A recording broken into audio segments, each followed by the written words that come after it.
Oi, pessoal. Vamos aqui falar sobre o que faz a condição humana de saber que vai morrer, mas não saber quando nem como vai morrer, né? Tem essa ambiguidade. O homem é aquele que sabe uma coisa, mas não sabe outra. O homem é aquele que precisa trabalhar para produzir aquilo que mantém a vida dele. O homem precisa suar, né? Se esforçar, mas ele encontra também prazeres na vida que fazem com que ele sinta que aquilo ali é divino. A condição do homem é ambígua, e quem traz essa condição para o homem é a mulher. É a primeira mulher, é a Pandora. Então o Exildo aqui nesse momento vai falar do mito do Prometeu e da Pandora. O Prometeu era um titã, um filho do céu e da terra, né? Um filho de Jápeto e Clímene.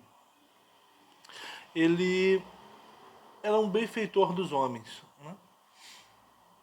E ele era...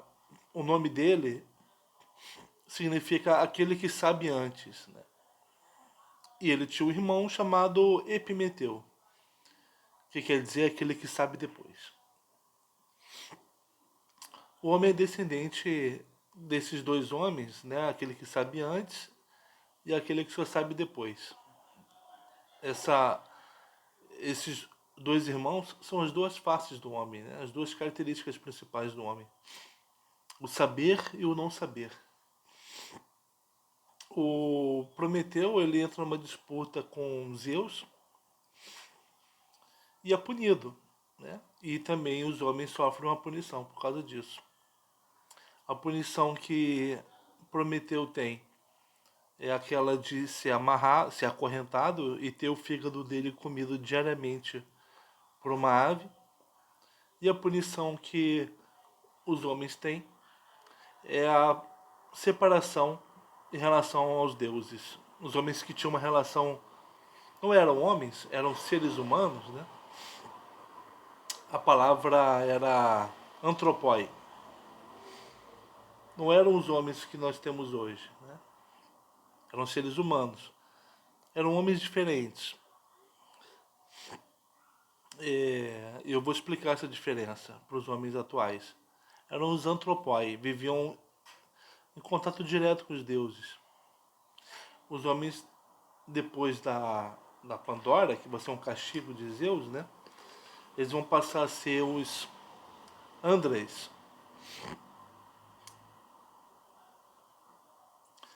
Então, como é a história? Como o Exildo conta essa história? Né? Essa história está tanto na Teogonia quanto nos Trabalhos dos Dias. Na Teogonia, a Teogonia, como é um texto, como é um poema sobre a formação do cosmos, o nascimento dos deuses, o foco do mito da Pandora e do Prometeu está mais na relação entre o Titã, Prometeu, e Zeus. Essa disputa entre os dois. A gente lembra que na Teogonia as entidades disputam entre si e essa disputa vai formando quem elas são, né?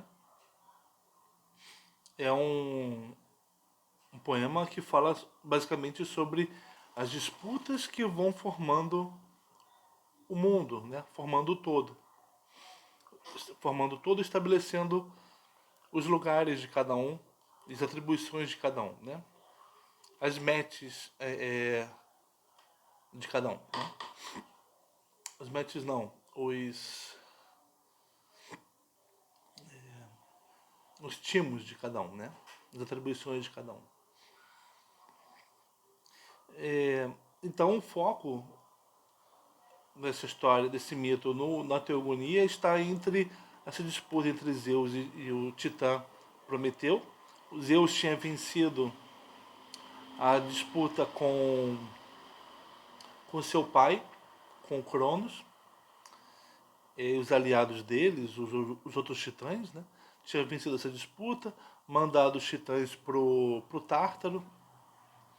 Ainda restava o Prometeu, um titã. E Zeus o olhava com desconfiança, né?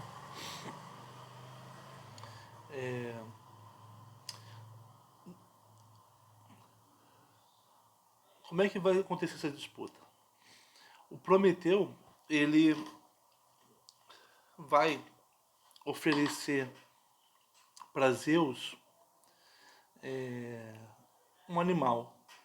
Prometeu vai matar, vai sacrificar, vai matar um boi, né? Um grande boi, e vai trabalhar os componentes dele, a carne, a gordura, os ossos, a pele, de modo a formar dois grandes montes, né? De um boi, Prometeu vai formar dois grandes montes. Um primeiro monte são ossos, todos os ossos do boi, recobertos de gordura, da branca gordura do boi, né? Aquela a gordura, aquilo que é vistoso de se olhar, né? Esse é o primeiro monte. No segundo monte, o Prometeu coloca todas as carnes do boi, recobertas, tudo aquilo que é comestível do boi, as carnes recobertas pela pele. A pele fina, o couro do boi, né? Aquela pele que não é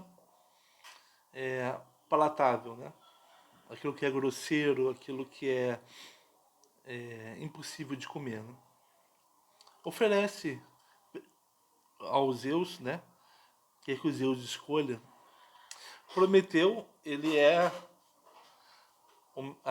tem a Metis, ele tem a sabedoria, ele tem a astúcia, ele é o astucioso. Zeus, ele é astucioso e ele tem a Metis e também tem o Nous, o conhecimento.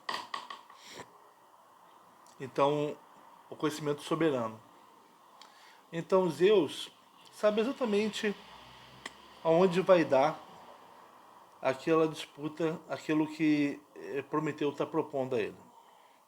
Mas Prometeu não sabe, porque o Prometeu ele só sabe enxergar até o próximo passo dele.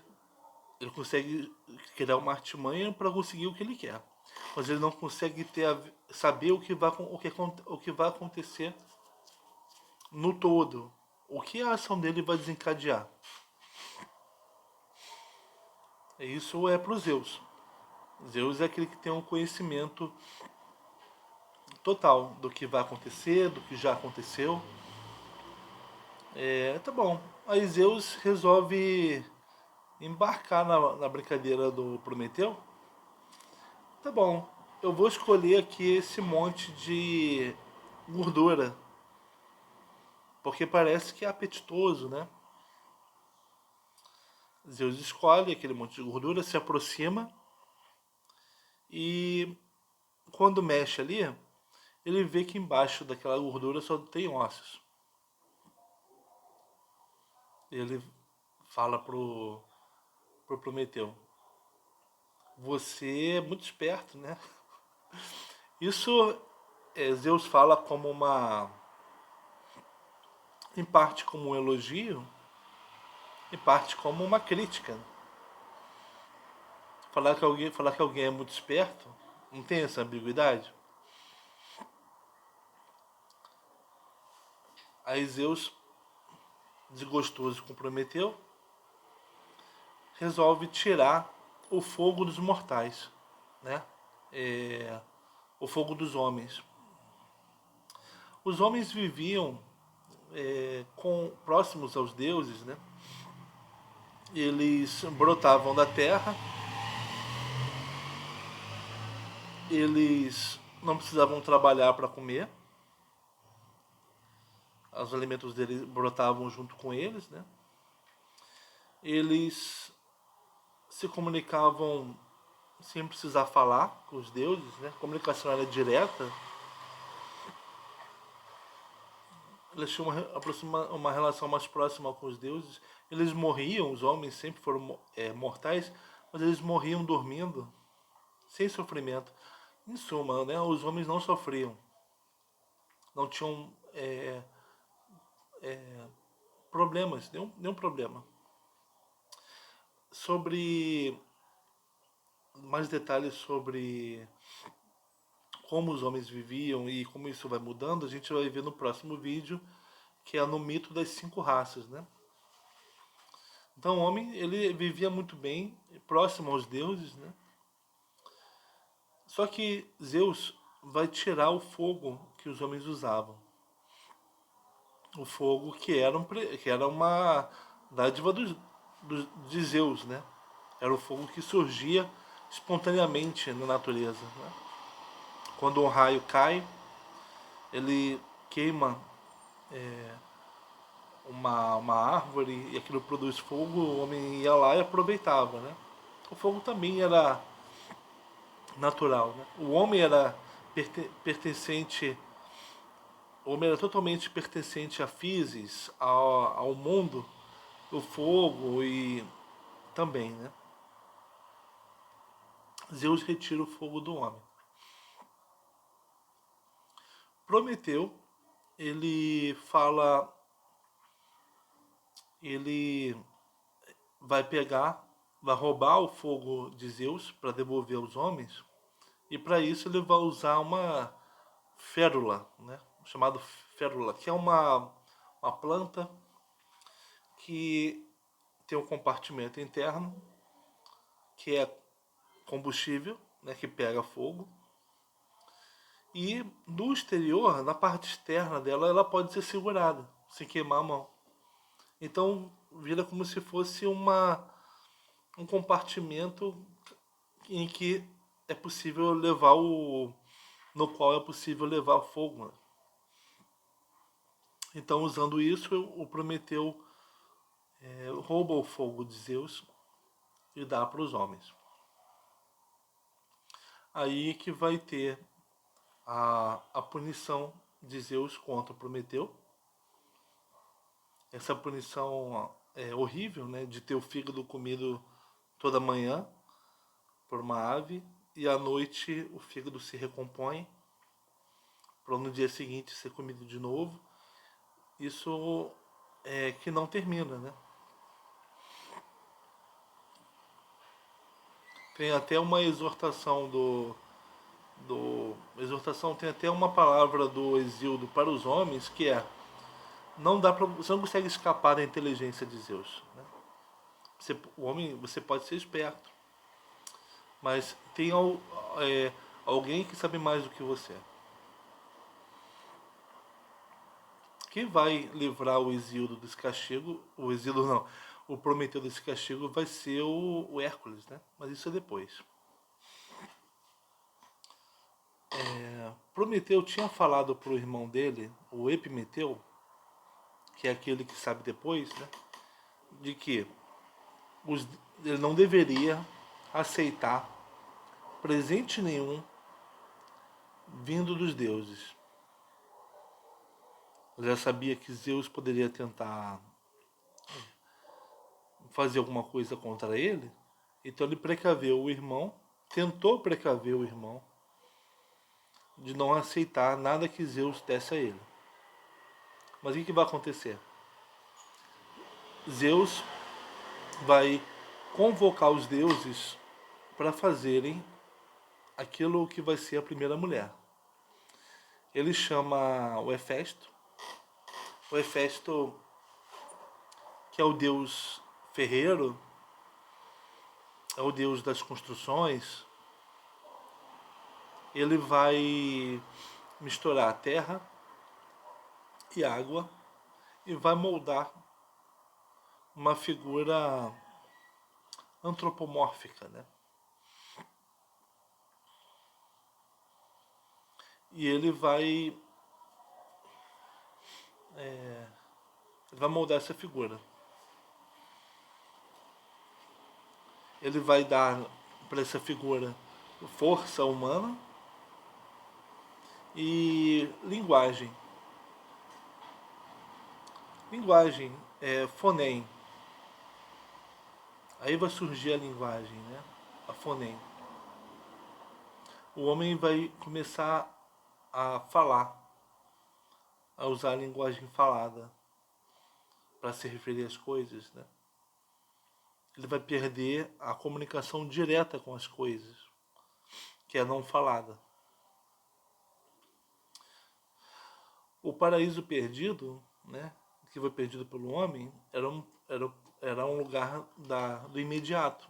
A comunicação era imediata, não usava a linguagem. A linguagem ela produz uma separação.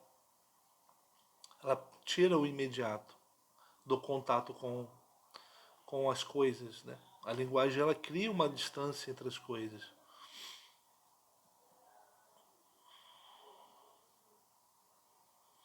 O... Depois do Hefesto, Zeus vai chamar Atena para ensinar a, a Pandora os dons, a tecelagem, né? E também a disputa. Atena é uma deusa da habilidade, uma deusa da guerra também. A Pandora vai aprender as disputas, a, a discórdia com Atena, né?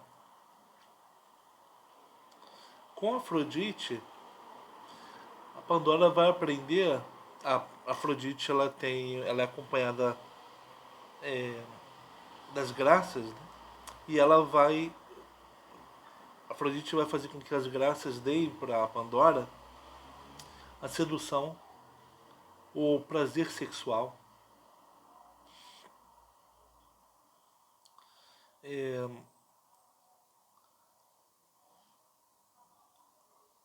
a beleza física, né? A aparência da Afrodite, da Pandora, vai ser no rosto, no rosto de um belo rosto de deusa, que vai ser um rosto imitado ao rosto da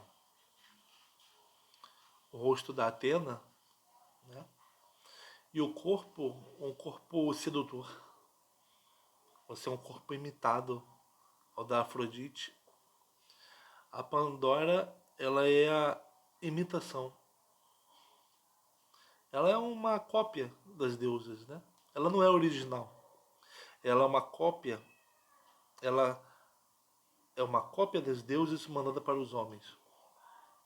É como se os homens que queriam disputar com os deuses acabaram, ironicamente, ganhando um presente que é um pouquinho dos deuses, mas uma coisa falsificada. Por isso que a gente aproveita coisas divinas, mas são coisas que duram pouco.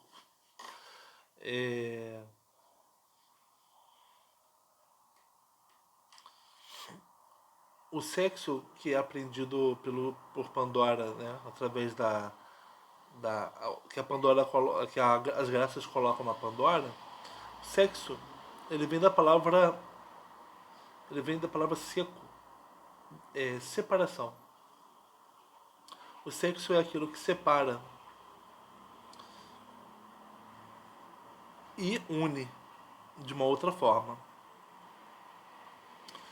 A Pandora, ela vai apresentar para o homem a linguagem, que é uma separação em relação aos deuses, né? E vai é, fazer com que o homem vai viver uma relação do homem com o homem, uma relação de separação com o homem. né? A Pandora vai ser a mulher, que vai ser uma, e o homem vai ser outro. Também eles não vão ter uma relação imediata. O sexo é aquilo que separa e aquilo que une sexualmente, né? De uma outra forma. Os homens eles vão parar de brotar da terra e vão começar a brotar pela relação sexual. Por fim, a Pandora recebe de Hermes, que é o deus dos transportes, da comunicação, o deus da enganação, dos ladrões. Hermes ensina a Pandora as artimanhas, né? A palavra enganadora. Aí tá, a primeira mulher. Ela é recebida pelo homem, pelo, pelo antropos, né?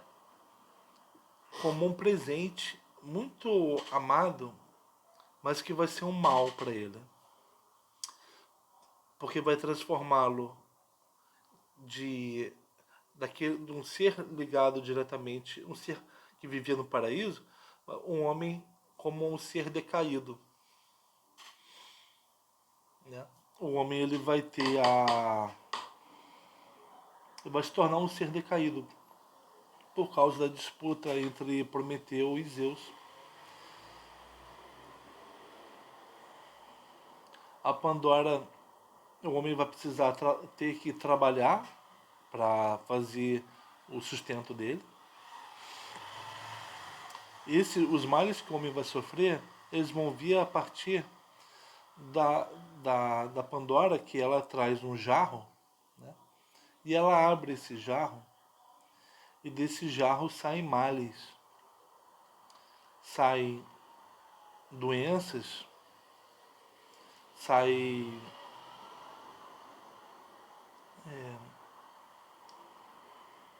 infortúnios que acontecem, males que acontecem com o homem do nada, coisas que ele não está esperando e que pum, cai na cabeça dele. Porque são coisas, os males são silenciosos. Zeus faz com que os males sejam silenciosos, para o homem não perceber. De repente as coisas começam a dar errado para você. Mas tem alguma coisa que é mantida dentro do jarro, que Pandora não deixa sair, que é a Elpis, que é a palavra esperança não traduz bem Elpis, porque para nós esperança quer dizer esperar que algo bom vai acontecer ou que pode acontecer, né? Não, Elpis ela tem a ver com a ignorância do homem a respeito do que pode acontecer, mas a certeza de que vai acontecer alguma coisa. O homem ele se descobre mortal. Nós sabemos que somos mortais, que nós temos um limite para a nossa vida, mas não sabemos qual será esse limite, quando nós vamos morrer, como nós vamos morrer. Podemos achar que vamos morrer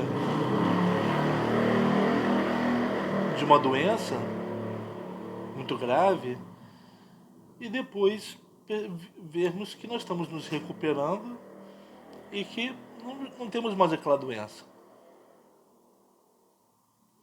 A Eupis faz com que o homem ele saiba que, mesmo tendo uma doença grave, ele pode não morrer dela. Porque o homem não sabe como ele vai morrer, e nem quando ele vai morrer. Não sabe. Da mesma forma como parece que está tudo bem, você não tem problema nenhum, e acontece uma tragédia na sua vida. Nós não sabemos o quando vai acontecer o mal nem o bem, mas que vai acontecer alguma coisa vai. A indeterminação A elpis é a indeterminação que faz com que o homem espere que algo bom ou algo ruim vai acontecer. Dentro dos limites da vida do homem, a vida do homem é indeterminada.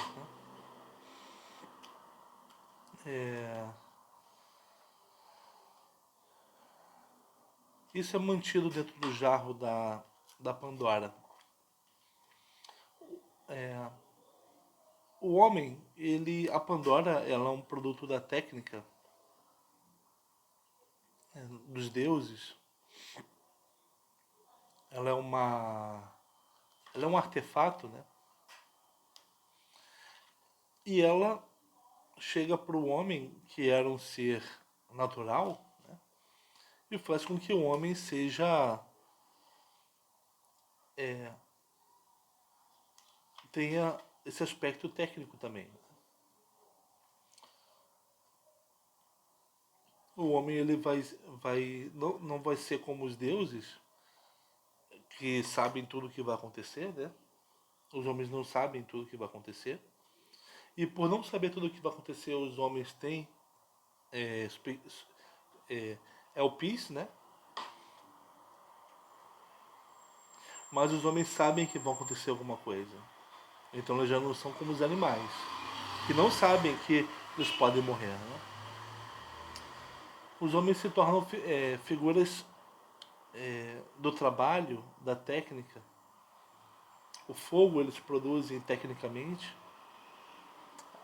Eles precisam lidar com a terra da forma certa, com as ferramentas certas, para produzirem o sustento deles. O homem se torna técnico. Ele não vai deixar de estar ligado ao mundo, à natureza e aos deuses, porque, porque o homem vai continuar sujeito a uma ordem superior a ele, a ordem do todo, ao que os deuses querem para ele. Essa vai ser a ambiguidade a ambiguidade de Pandora vai passar a ser a ambiguidade dos homens. A Pandora, que é um bom bem, porque é muito bela, ela agrada os homens, mas é o mal, porque ela traz os males para os homens, fez com que os homens decaíssem. Essa ambiguidade de Pandora vai ser a ambiguidade dos homens, que vão surgir com ela, que ter um lado técnico, mas ter um lado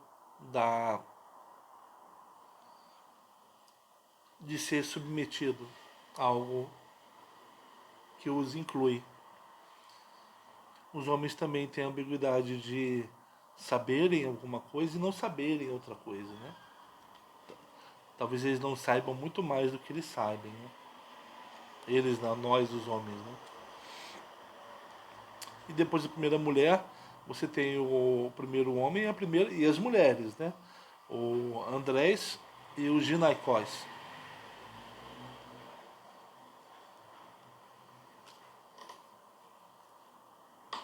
A Pandora é uma figura que a relação do homem com os deuses, né, como deixar de ser direta, ela vai passar a ser através do sacrifício. O sacrifício que Prometeu faz de um boi vai passar a ser a forma como os homens se comunicam com os deuses, através de sacrifícios. Quando os homens querem pedir alguma coisa para os deuses, nós vimos isso bastante na Ilíada. Um exército queria ter um bom desempenho na batalha seguinte.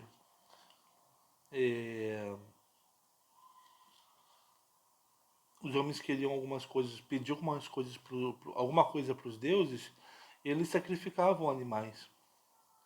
E esse sacrifício era a morte de animais e o oferecimento dos ossos e da gordura desses animais queimados, né, para os deuses. E a carne os homens comiam. os deuses não comem carne, eles sentem a fumaça que vem dos ossos e da gordura.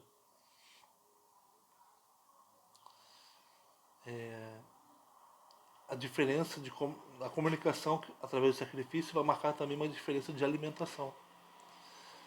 Os deuses, eles comem ambrosia e néctar. Os animais comem pão. Eles estão ligados ao solo, à produção de grãos, armazenam esses grãos em vasos. E para se comunicarem com os deuses, aí eles sacrificam animais. Os homens não comiam carne o tempo todo, eles só comiam carne no ritual de comunicação com os deuses. A comida normal dos homens, a comida diária, era o pão, e os cereais, né?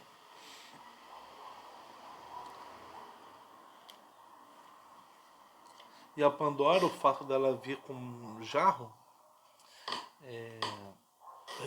representa isso. O jarro era aquilo que era usado para guardar os cereais. Ele agora foi usado para guardar os males que saíram. Mantém ainda a elpis, ou a expectação, dentro. O jarro é como se fosse a própria Pandora. A Pandora é um jarro, porque era um produto técnico também. Pandora quer dizer todos os dons. Aquela que recebeu todos os dons dos deuses. E ela recebeu, esses dons foram depositados no jarro, que é ela. O jarro e ela são figuras, são coisas feitas de argila, né? E água. De terra e água, de argila. E que tem o interior preenchido de alguma coisa. Esse interior é o que a gente pode chamar de sopro vital, pode chamar de alma. Será a Pandora, né? E são os homens também. Os homens brotam da terra, são jarros, né? E agora vão ser preenchidos pela mulher, pela relação com a mulher. E menos pela voz dos deuses. Os homens são...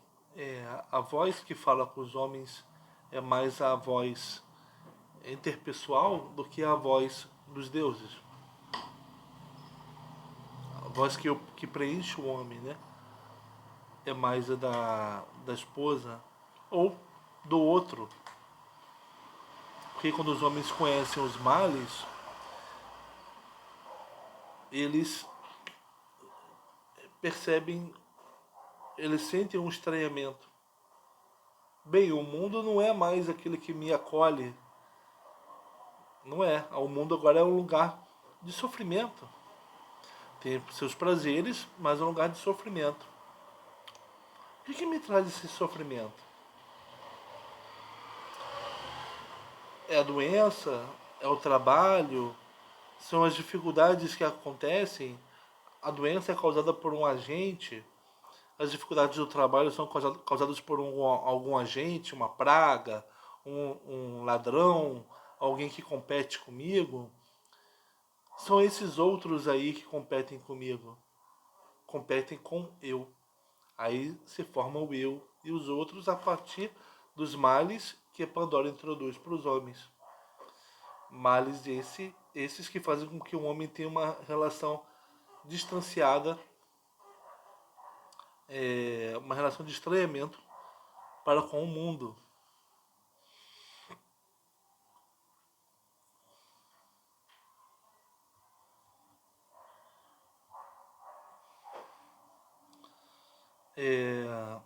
Os homens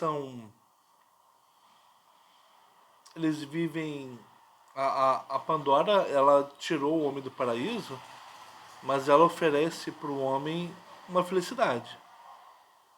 Mas uma felicidade que não dura, né? Por quê?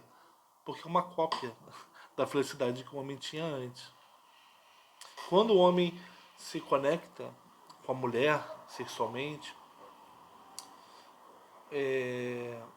quando há a união novamente, o prazer é enorme do homem que ele sente, mas aquilo não dura. Aquilo vai precisar ser desfeito. A Afrodite, que é aquilo que leva à união entre o homem e a mulher, a união sexual, ela é acompanhada da Atena, que é a disputa. A Afrodite faz com que o homem se enlace com a mulher sexualmente, mas a Atena vem com a obrigação do trabalho, a obrigação da boa luta, né, que nós vimos no vídeo anterior. Aquilo que o homem precisa fazer para prosperar, para viver em justiça, né? Isso é introduzido pela Atena, a boa luta, que rompe a união prazerosa da Afrodite, fazendo com que o homem veja que a felicidade que ele tem não é a do tempo perdido, né? É uma cópia, uma mera cópia, mas é a que nós temos, né? Isso tudo é para dizer da condição ambígua do homem.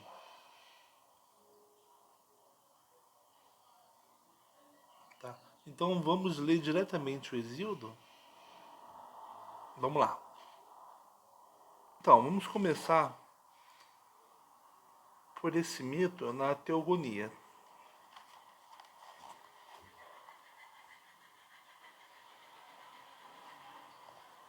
História de Prometeu.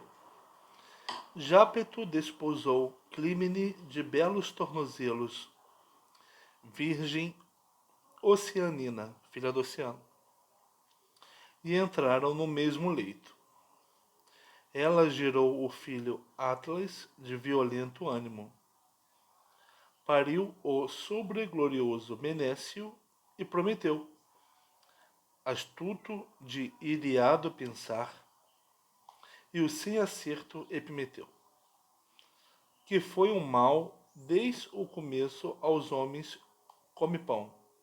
Ó, Prometeu, iriado pensar, Epimeteu, um mal aos homens, porque ele aceitou a Pandora. Homens comem pão. Homens comem pão. A alimentação deles sempre foi diferente da dos deuses, né? E da dos titãs também. Pois primeiro aceitou de Zeus, moldada a mulher virgem. Ao soberbo Menécio, Zeus, longividente, lançou Erebus abaixo, golpeando com fúmeu raio, por sua estultícia e bravura bem armada. Então Menécio, o irmão deles, já foi punido por Zeus. Uma outra história. Atlas sustém o amplo céu sob cruel coerção nos confins da terra, ante as Hespérides cantoras, de pé, com a cabeça em infatigáveis braços. Este destino o sábio Zeus atribuiu-lhe. Olha só castigos, né, sofreram os filhos do Jápeto e da Clímene. E prendeu com infrágeis peias, Prometeu astuciador, cadeias dolorosas passadas ao meio de uma coluna, e sobre ele incitou uma águia de longas asas. Ela comia o fígado imortal. Ele crescia à noite, todo igual, ou comera de dia a ave de longas asas. O filho de Alquimena, Heracles, de belos tornozelos, valente, Heracles matou-a. Da maligna doença defendeu o filho de Jápito e libertou-o dos sofrimentos, dos tormentos, não discordando Zeu Olímpio, o sublime soberano, para que de Heracles Tebano fosse a glória maior que antes sobre a terra multinutriz.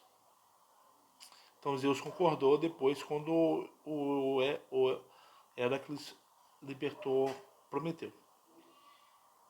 Reverente, o Zeus honrou ao insigne filho, apesar da cólera, pôs fim ao rancor que retinha de quem desafiou os desígnios do pujante Cronida.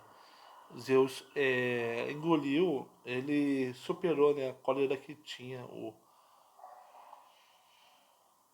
contra Prometeu. Quando se discerniam deuses e homens mortais em Mecona, com ânimo atento, dividindo, ofertou o grande boi, a trapacear o espírito de Zeus. Aqui pôs carnes e gordas vísceras com a banha, sobre a pele, com a banha. Essa é a primeira parte. Né? Sobre a pele, as carnes embaixo da pele e cobriu-as com o ventre do boi. Ali, o outro monte, os alvos ossos do boi com dolosa arte. Dispôs e cobriu-os com a brilhante banha. Disse-lhe o pai dos homens e dos deuses, filho de Jápito, insigne dentre todos os reis, ó doce, dividiste as partes zeloso de um só. Ó, assim falou a zombar Zeus de imperecíveis desígnios. Zeus já sabe de tudo. E disse-lhe, prometeu de curvo pensar, sorrindo leve. Não esqueceu a dolosa arte. Zeus, o de maior glória e poder dos deuses perenes. Toma qual dos dois nas entranhas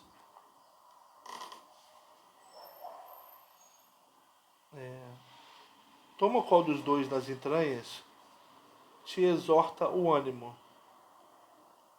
Falou por astúcia. Zeus de imperecíveis desígnios soube, não ignorou a astúcia. Nas entranhas previu males que aos homens mortais deviam cumprir-se. Zeus já sabia onde aquilo vai dar e quem ia pagar o preço seriam os mortais. Com as duas mãos ergueu a alva gordura. Raivou nas entranhas. O rancor veio ao seu ânimo. Quando viu alvos ossos do boi, sob dolosa arte. Zeus ficou puto.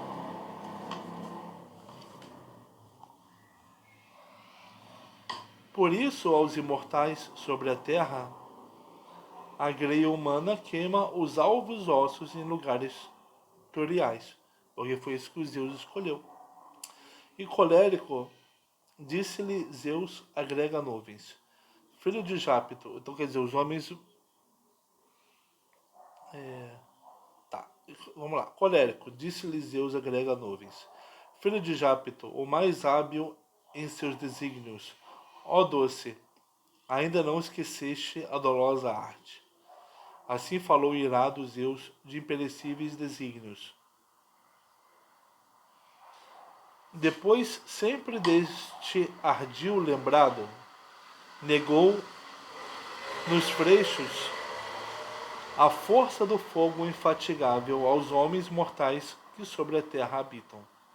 Então Zeus tirou o fogo dos homens.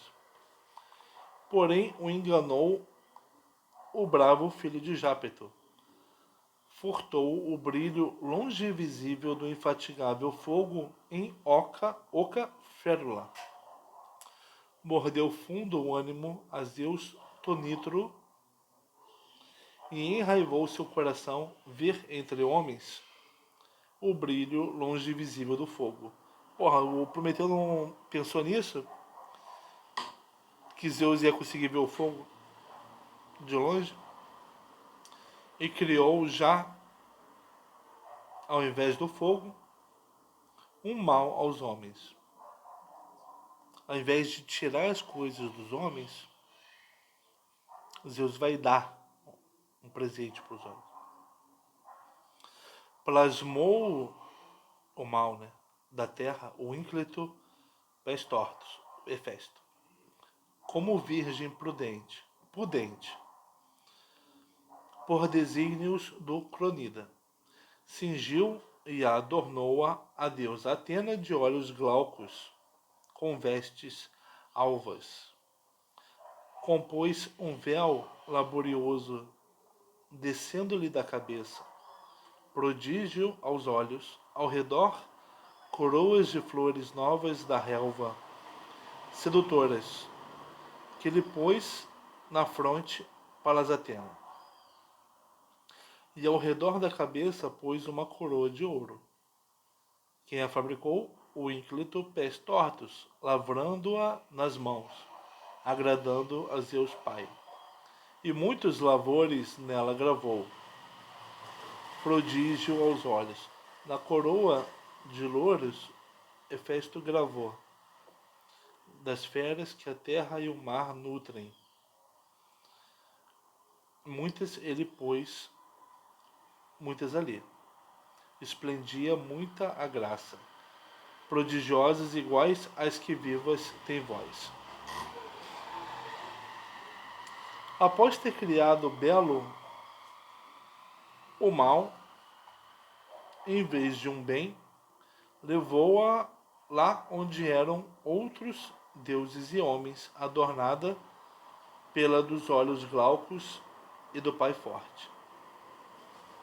O espanto reteve deuses imortais e homens mortais, ao verem íngreme, incombatível ardil aos homens. Dela descende a geração das femininas mulheres.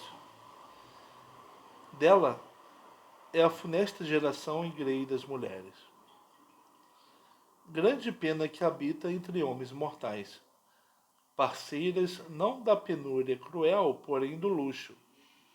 Tal quando na colmeia recoberta abelhas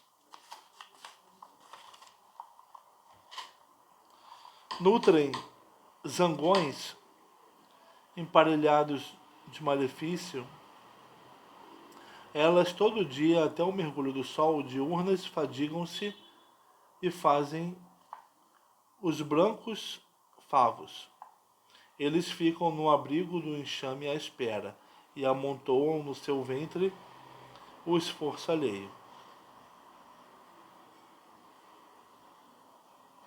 Assim, o mal igual fez aos homens mortais Zeus Tonitro, as mulheres, parelhas de obras ásperas, e em vez de um bem, deu o oposto mal. Quem, fugindo a núpcias e a obrigações com mulheres, não quer casar-se, atinge a velhice funesta sem quem o segure. O homem tem que casar para ter alguém que o segure quando velho. Assim como ele tem que depositar na mulher a semente para gerar os descendentes. A reprodução agora é sexuada.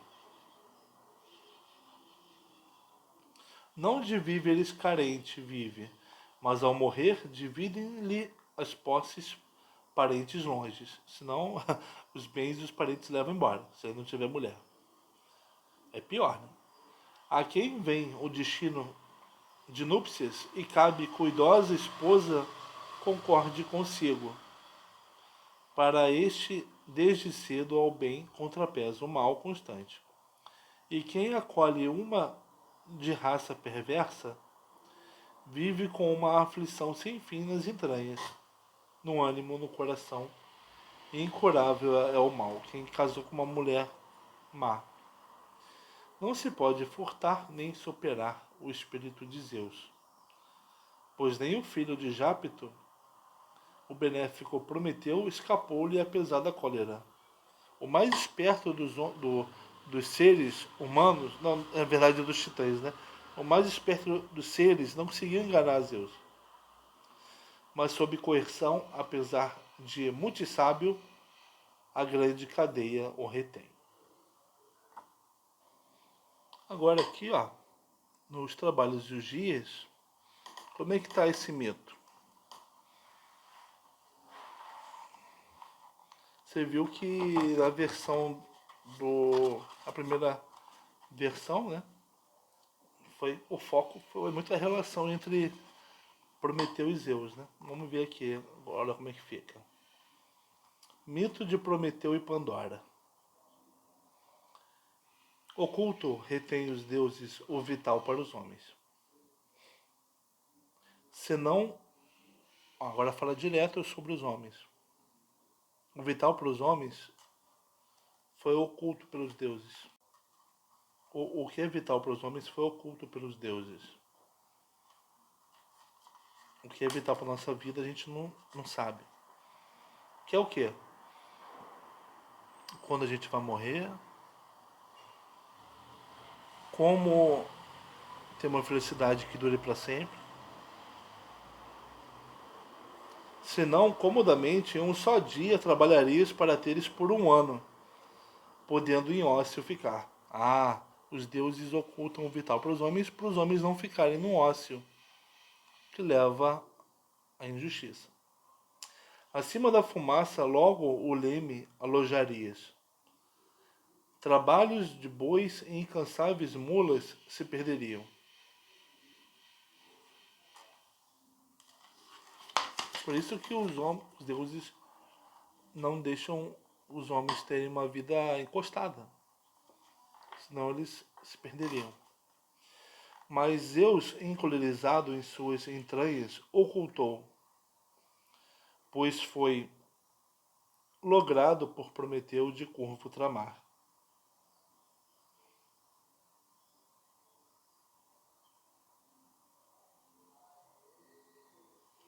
Por isso,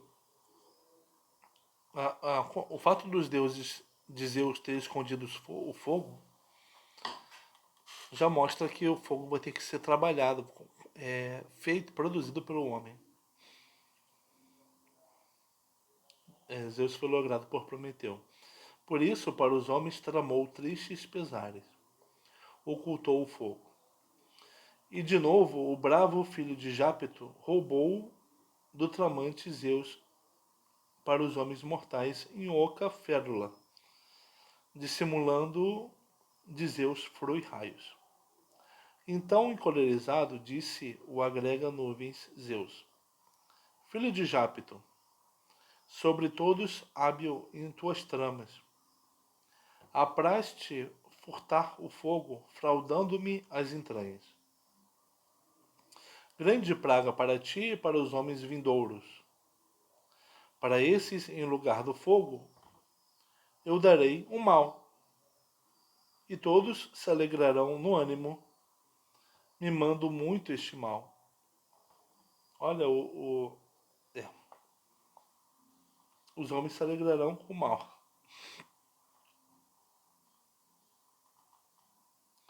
Disse assim e gargalhou o pai dos homens e dos deuses. Ordenou então ao ínclito Hefesto, muito velozmente, terra a água misturar, e aí por humana voz e força. Ó, humana voz e força. Criou uma figura semelhante física e na capacidade aos homens. E assemelhar de rosto aos deuses imortais. Então, na capacidade, ela é igual aos homens, mas na parecença é igual aos deuses.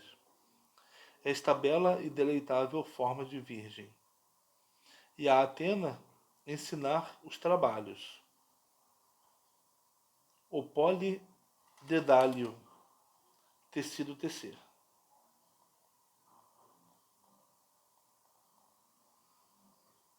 E a áurea Afrodite, à volta da cabeça, verter graça. Terrível desejo e preocupações devoradoras de membros.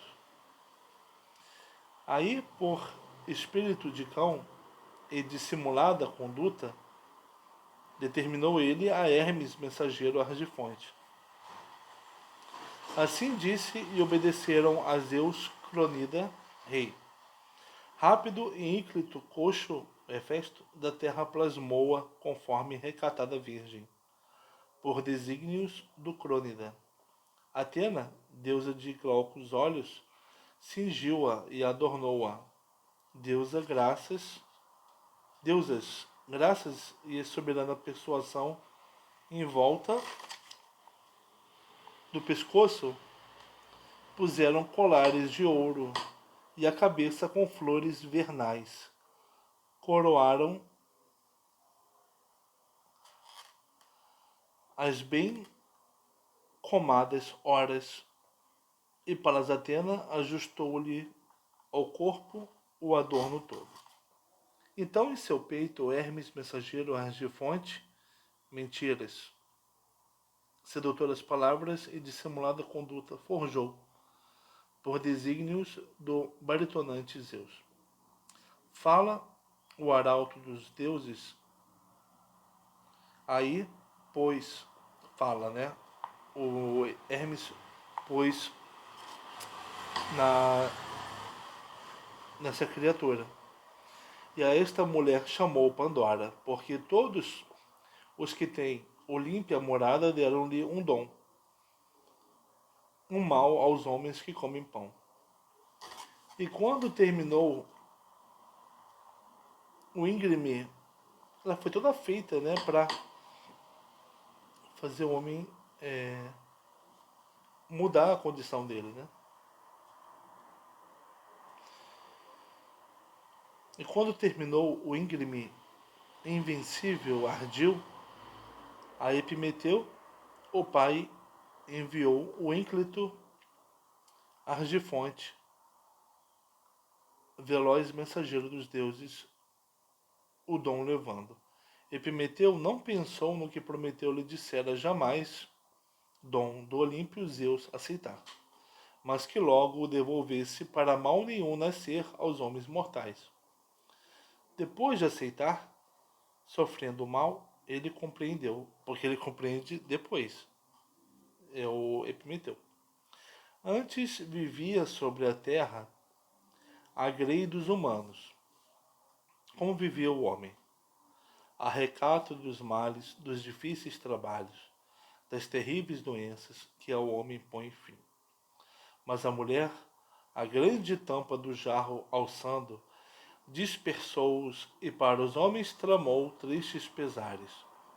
Sozinha ali a expectação em indestrutível morada, abaixo das bordas restou, e para fora não voou, pois antes repôs ela, a Pandora, a tampa no jarro.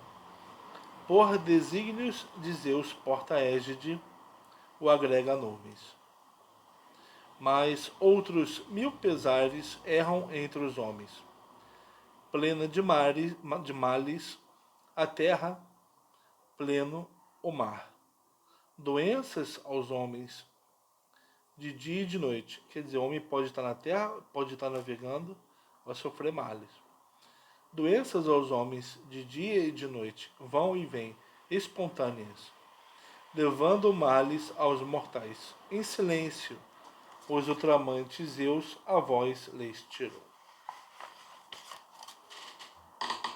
Da inteligência de Zeus não há como escapar. Isso aí. Agora aqui a tradução do Alessandro Rolim de Moura, né? Prometeu e Pandora. É que os deuses mantêm escondido dos humanos o sustento. Aí, não é mais o vital, agora é o sustento. Pois, senão, trabalharias fácil e só um dia. e, mesmo ocioso, terias o bastante para o ano. Logo colocarias o timão sobre a lareira.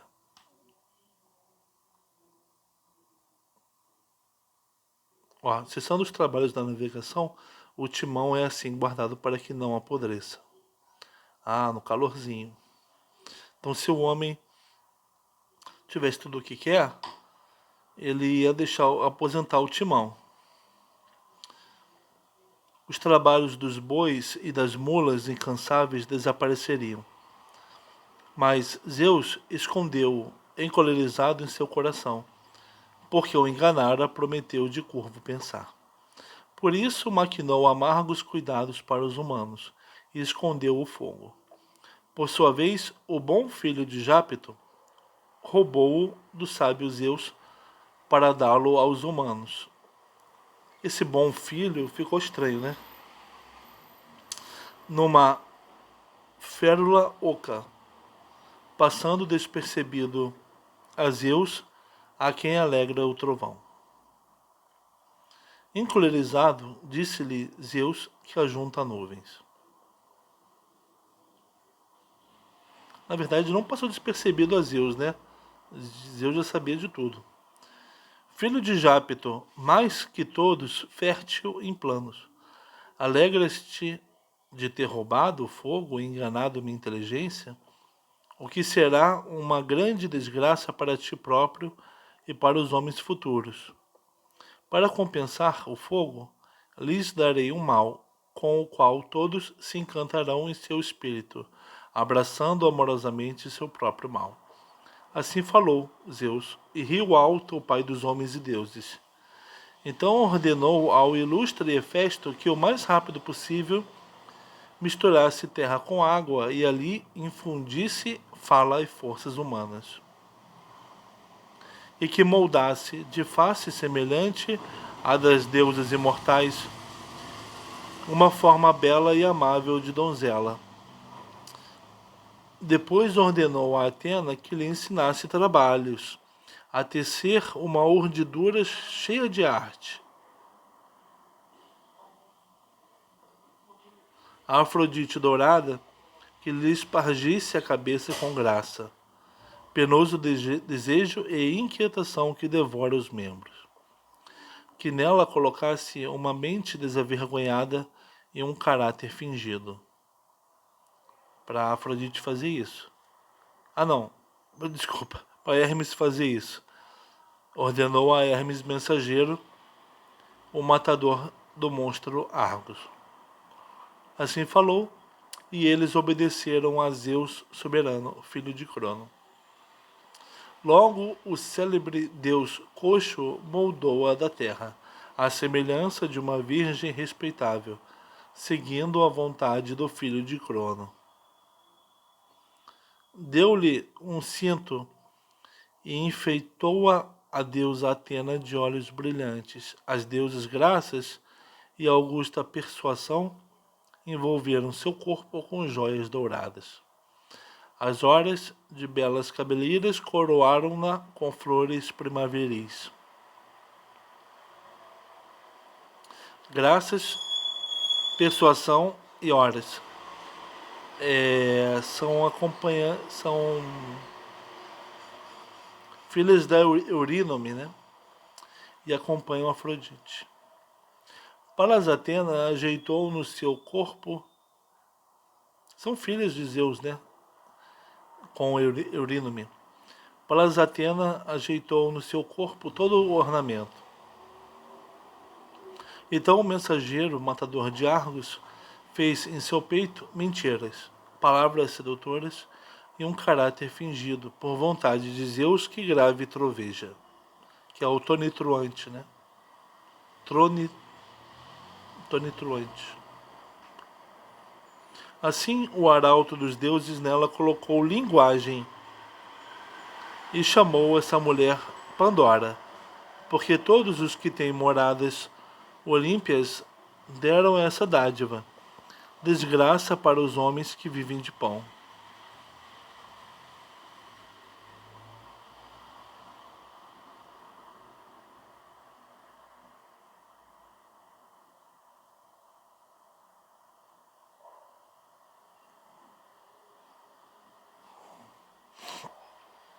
Depois, quando completou o irresistível profundo engano, o pai enviou a Epimeteu, o célebre matador de Argos.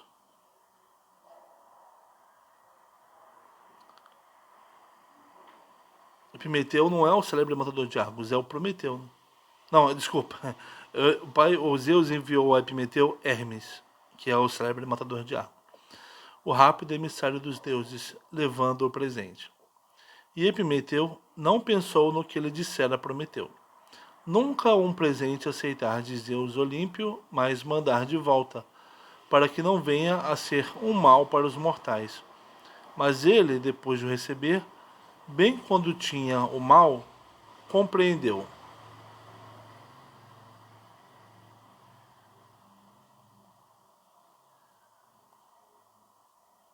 Antes, de fato, as tribos dos humanos viviam sobre a terra, sem contato com os males, com o difícil trabalho ou com penosas doenças que aos homens dão mortes. Rapidamente, em meio à maldade, envelhecem os mortais. Mas a mulher, removendo com as mãos a grande tampa de um jarro, espalhou-os e preparou amargos cuidados para os humanos.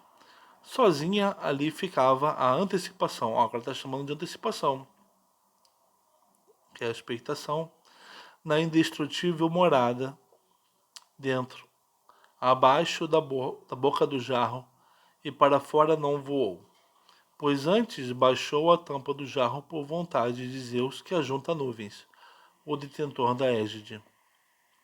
Mas outras incontáveis tristezas vagam entre os homens. Na verdade, a terra está cheia de males, cheio o mar. Doenças para os humanos, algumas de dia, outras à noite. Por conta própria vêm e vão sem cessar. Males aos mortais levando em silêncio, já que privou-as de vós, Zeus sábio. Assim, de modo algum, pode se escapar a inteligência de Zeus.